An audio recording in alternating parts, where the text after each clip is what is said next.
I've been joined by Major Mohammed Ali Shah to take this conversation further.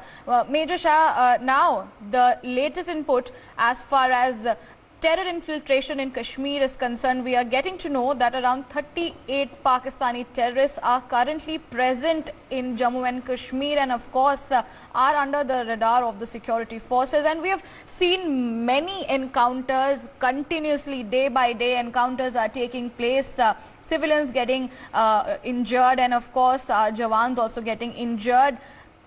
What do you have to say on this massive infiltration that has been done by Pakistan into the valley? See, Pakistan is cornered from all directions, and they are at the moment they're panicking. So they are using this terrorism as a weapon against us. And that's the only thing that they can actually use against us, because cowards, when they have nothing else to match up to, that is the last resort that they resort to.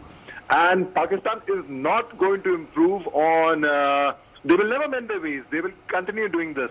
Now, as per the sources, as you had also brought out, that there are 38 terrorists, and now which is a dangerous sign, which is a very, very dangerous thing. It is not to be taken lightly, and the security forces are doing their bit to, first was, of course, getting the intelligence, the gatheration, getting the knowledge about it. We have got the information as per the sources. Now, out of these 38, 27 are affiliated with the Lashkar-e-Taiba, and the rest 11 are terrorists that are affiliated with Jaish-e-Mohammed. Now, I had also written an open letter to Jaish-e-Mohammed in the year 2019 when the Pulwama attacks took place. And that letter was covered, was shared very, very widely, and that had some, whatever little effect it might have, it had some, I am told, it had some positive effect somewhere. Now, also according to sources, they are terrorists which might be hiding in Srinagar, 3 in Kulgam, and 10 each in Pulwama and Baramulla. Now, this makes a total of 11 terrorists might be hiding in different parts of Kashmir altogether. And one terrorist hiding somewhere itself can cause a lot of damage. So we are at it, our security forces are at it. But let me tell you, let me assure you, our security forces are strong enough to not let Pakistan's intentions get successful. They will give them a befitting reply, and they will be straight away be neutralized in a matter of time, in fact.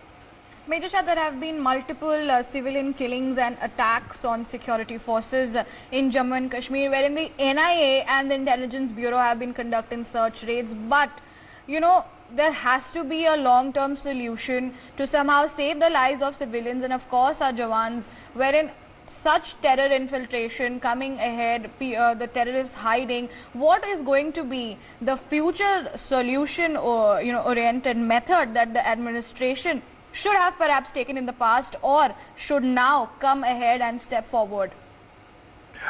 See, the administration and the security forces are doing their bit. They are at it, but a person who has ill intentions will ultimately find a way to come to some extent, yes, but will not be able to carry it on further. And I commend the intelligence network that they have actually gathered the input, and they have crossed the first barricade at least by gathering the information of these terrorists hiding inside Kashmir Valley at the moment. So it's only a matter of time, and what can be done further is just sharpen our intelligence network, nothing else. We don't need to do anything else. Once we get the accurate, right information, I'll give you a small example.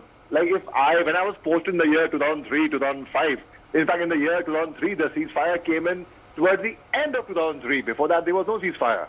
So I have served at the line of control before the ceasefire.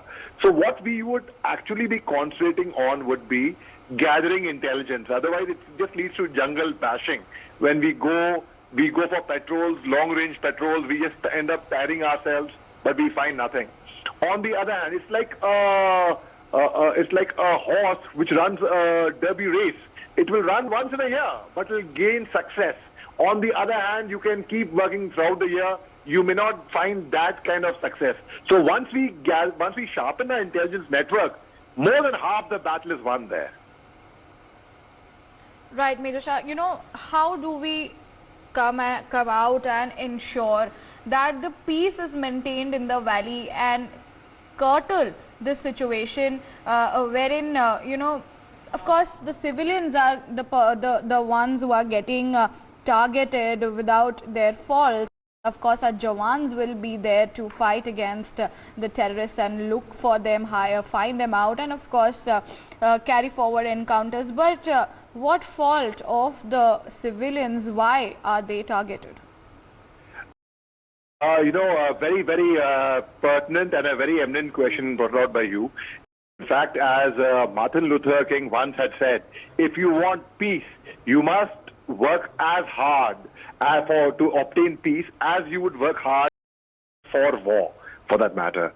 So we are doing our bit like by winning hearts and minds. There is an op sadbhavna, which means the armed forces take the local civilians and we educate them, show them the rest part of India, make them feel as Indian as anybody else, and tell them, we are one of you, we are here to protect you, not to intimidate you. Like a lot of people in the valley initially, in the 90s especially, were not supportive of the army. Even now they are very few stone pelters, but yes, they are there. These are daily wage earners who get paid for that. But at the same time, how do we get these people on our side? How do we get peace?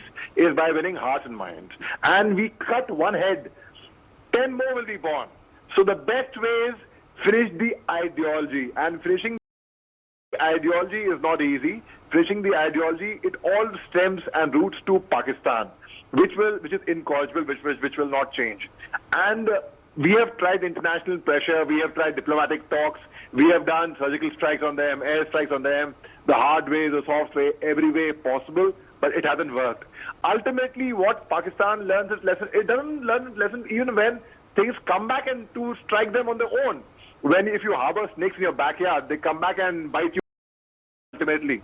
So I think that is the only way Pakistan is going to dig its own grave ultimately. And we are self-sufficient to protect our motherland from any ill intentions of Pakistan for that matter. All right, Major Shah, thank you for joining us on the broadcast and us with those courageous words.